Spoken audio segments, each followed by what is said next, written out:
자, 오늘은 실전학습 1회부터 시작을 해보겠습니다. 오늘은 1회에서 지문 한 3개 정도? 지문 3개 11번 정도까지 진도를 한번 나가보도록 하겠습니다. 시작을 하면 독서를 일종의 정보를 처리하는 과정으로 볼 때 독서를 통해 얻게 된 의미는 그 과정에 따른 결과라고 할 수 있다. 독서를 일종의 정보를 처리하는 과정으로 본다고 하면 독서를 통해 얻게 된 의미, 이것이 그 과정에 따른 결과다. 즉 정보 처리의 과정은 글의 의미를 구성해가는 과정이라고 볼 수 있는 것이다. 정보 처리의 과정이 글의 의미를 구성해가는 과정.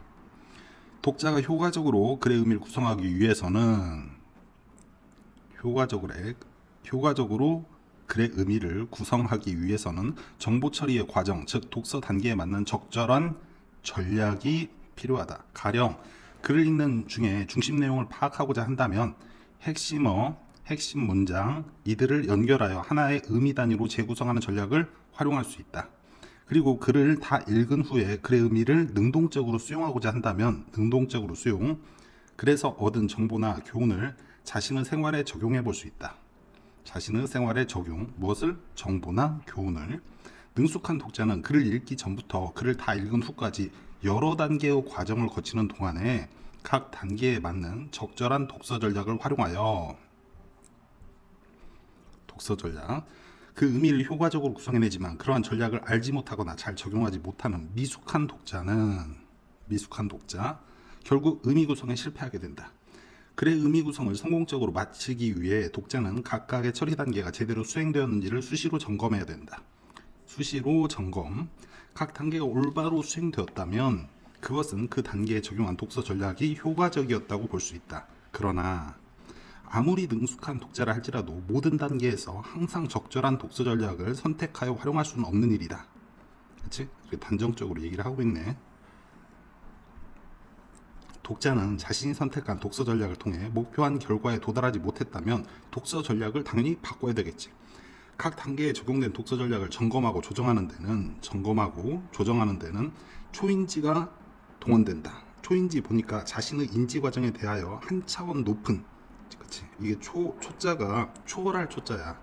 우리가 초인 하잖아, 슈퍼맨. 그때 초다. 높은 시각에서 관찰, 발견, 통제하는 정신작용을 얘기한다. 그러니까 초인지가 동원된다. 능숙한 독자는 초인지에 의해 각 단계에 적용된 독서 전략을 점검하고 조정함으로써 문제를 해결하고 최종적인 의미 구성을 완성할 수 있다. 글을 읽고 의미를 구성하는 과정에서 이루어진 독자의 인지작용은 비가시적인 것, 보여지지 않는다는 얘기지. 비가시적인 것이니까 일반적으로 독자가 독서 후에 보이는 반응이나 행동을 통해 그 과정에서 어떠한 일들이 있었는지를 추론하게 된다. 독자의 의미 구성 과정을 인지심리학자들의 분석이나 첨단 장비를 통한 뇌의 사진을 통해 객관적으로 드러내는 데는 한계가 있다. 아직까지는 그런 기술이 안 되는 거지.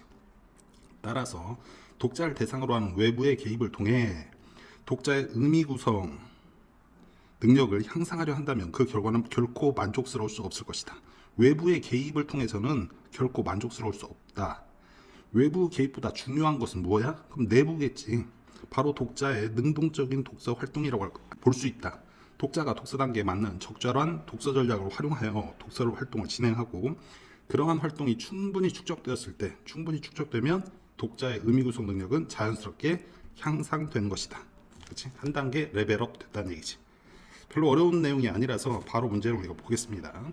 1번 윗글에 대한 설명으로 가장 적절한 것은 1번 독서를 정의한 여러 가지 관점. 독서 정의 이 부분 안 나왔지. 2번 미숙한 독자와 능숙한 독자와 공통점과 차이점은 나왔지만 공통점은 나오지 않았지. 3번 독서가 정보를 처리하는 과정이라는 관점에서 정보를 처리하는 과정이라는 관점에서 독서 전략을 살펴보지. 답은 3번. 오케이. 2번 기억과 관련된 이해로 적절하지 않은 것은 독서 전략을 얘기했지. 독서 전략. 1번 능숙한 독자는 독서 전략과 선택과 활용에 잘못이 있을 수 없다. 있을 수도 있는 거지. 그렇지? 그리고 1번이 답이네. 언제나 그럴 수는 없다고. 우리가 아무리 능숙한 독자라 할지라도 모든 단계에서 항상 적절한 독서 전략을 선택하여 활용할 수는 없는 일이다. 이 부분이 2번의 문제로 나온 거지. 그 다음에 3번 윗글에 근거할 때 보기의 나에 대한 설명으로 적절하지 않은 것은 틀린 것. 보기 나는 작가 쌈마오의 허수아비 일기를 읽었다. 처음 접하는 작가의 책이라 처음 접한대. 관련 자료를 찾아보니 다음과 같은 내용이 눈에 띄었다. 중국인들이 가장 동경하고 그리워하는 작가, 사막을 떠나 카나리아 섬에 정착한 동방의 집시 쌈마오가 전하는 유쾌한 일상과 가슴을 적시는 감동, 기대감이 커진 가운데 허수아비의 의미가 궁금해졌다. 급한 마음에 성문을 건너뛰고 복문을 읽어나가는데 책을 다 읽도록 허수아비에 관한 얘기는 찾을 수 없었다.